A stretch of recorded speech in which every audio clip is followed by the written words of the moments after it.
Saudara-saudari yang terkasih, selamat jumpa, salam sehat semuanya. Kita bertemu lagi dengan saya, Saudara Oki Dwi Hatmanto OFM. Kita sudah memasuki masa Natal. Selamat Natal semuanya.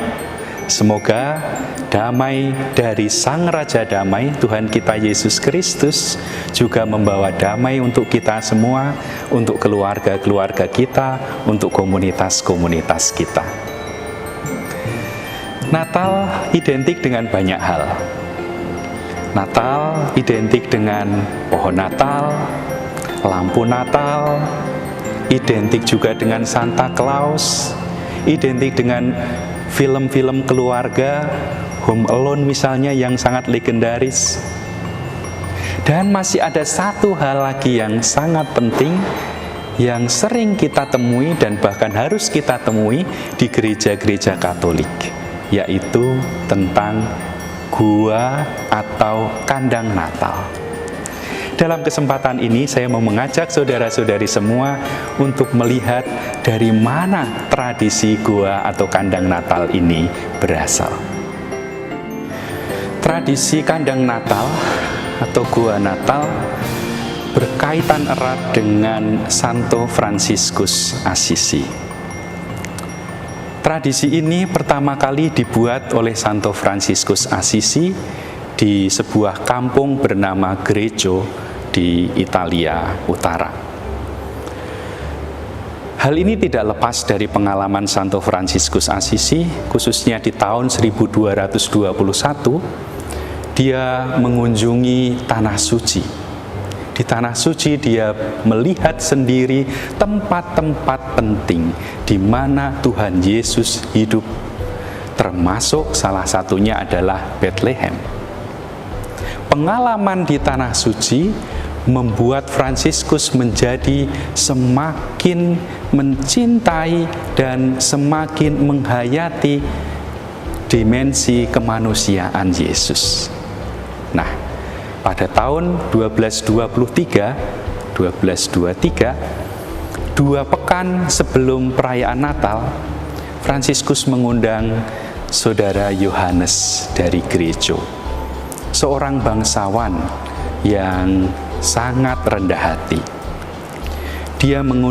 Fransiskus mengundang Saudara Yohanes dan kemudian dia mengatakan, "Aku ingin merayakan Natal di Greggio. Dan aku ingin melihat kembali bagaimana kanak-kanak yang miskin, kanak-kanak yang menderita lahir di palungan.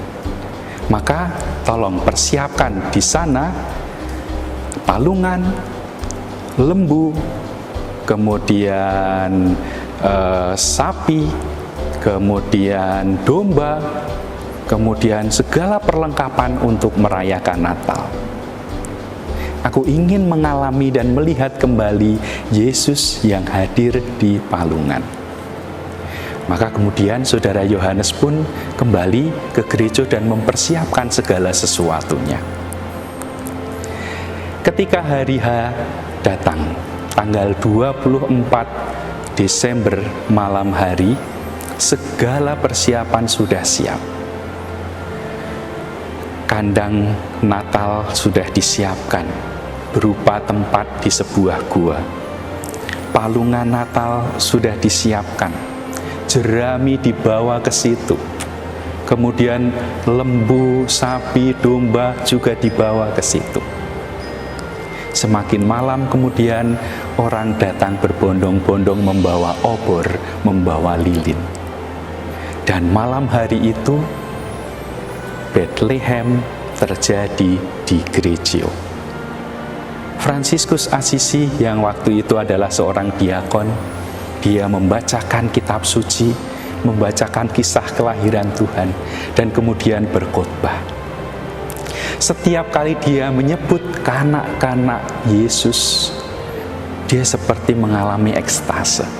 Begitu juga ketika menyebut palungan di Bethlehem, mulutnya, lidahnya seperti sedang mencecap kemanisan. Dan kemudian terjadi sebuah keajaiban. Waktu itu belum ada patung, sehingga semua ada lembu, ada sapi, ada domba, semua adalah hewan yang hidup. Tetapi ada satu kanak-kanak kecil, patung hanya satu itu saja, kanak-kanak yang dibaringkan di palungan beralaskan jerami. Fransiskus di depan palungan, dan dia mendekati palungan itu. Dan dia seperti membangunkan kanak-kanak yang tertidur itu. Dan kemudian Fransiskus serta beberapa orang melihat sepertinya patung kanak-kanak itu hidup, bergerak, dan bergembira dalam gendongan Fransiskus. Ya, mukjizat ini kalau mau dikatakan mukjizat, memang betul-betul sesuai dengan apa yang sedang dialami oleh umat setempat. Kanak-kanak Yesus banyak yang hilang dari hati umat. Kanak-kanak Yesus dilupakan oleh umat. Dengan peristiwa Natal di gereja, kandang Natal, gua Natal, palungan Natal yang dihidupkan oleh Fransiskus, orang mengingat kembali tentang kanak-kanak Yesus. Kanak-kanak Yesus dihadirkan kembali di dalam hati banyak orang. Karena itulah, saudara-saudari yang terkasih, mulai saat itu perayaan Natal seringkali dilengkapi dengan palungan, atau lebih tepatnya kandang atau gua Natal. Dan kemudian berkembang menjadi tradisi, ada begitu banyak jenis-jenis kandang Natal atau gua Natal. Sekarang di gereja, di sana ada sebuah semacam museum yang berisi kumpulan kandang dan gua Natal dari berbagai negara. Saudara-saudariku yang terkasih, kita baru saja melihat tentang sejarah kandang Natal, sejarah gua Natal, yaitu yang berasal dari Fransiskus Assisi di kampung gereja. Nah, kira-kira apa relevansinya bagi kita di zaman sekarang? Ada dua hal yang bisa kita petik dari sejarah kandang Natal atau gua Natal ini. Yang pertama adalah berkaitan dengan kesederhanaan. Fransiskus menghadirkan kembali Bethlehem di gereja.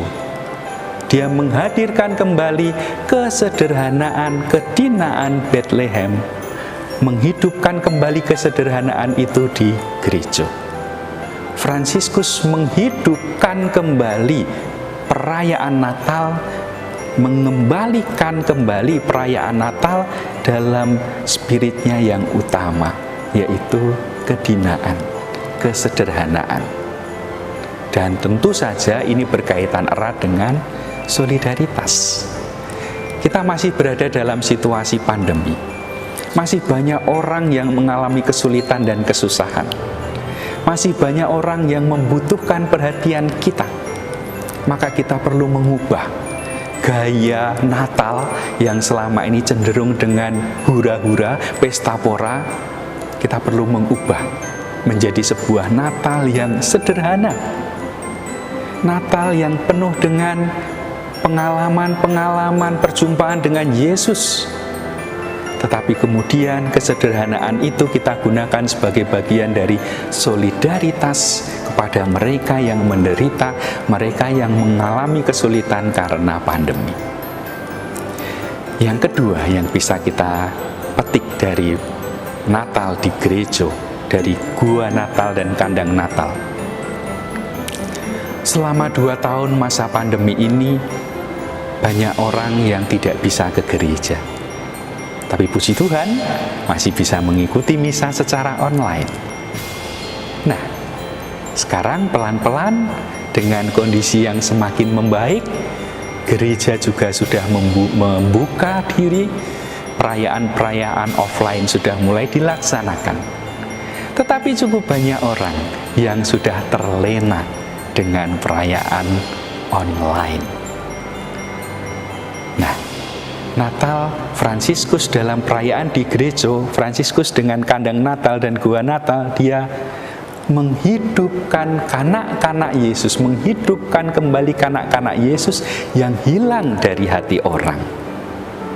Semoga juga kandang Natal, goa Natal yang kita buat entah di rumah, entah di gereja, entah dimanapun juga menghidupkan kembali kanak-kanak Yesus dalam hati kita, sehingga kemudian juga membangkitkan kembali kerinduan kita untuk berjumpa dengan Yesus dalam Ekaristi.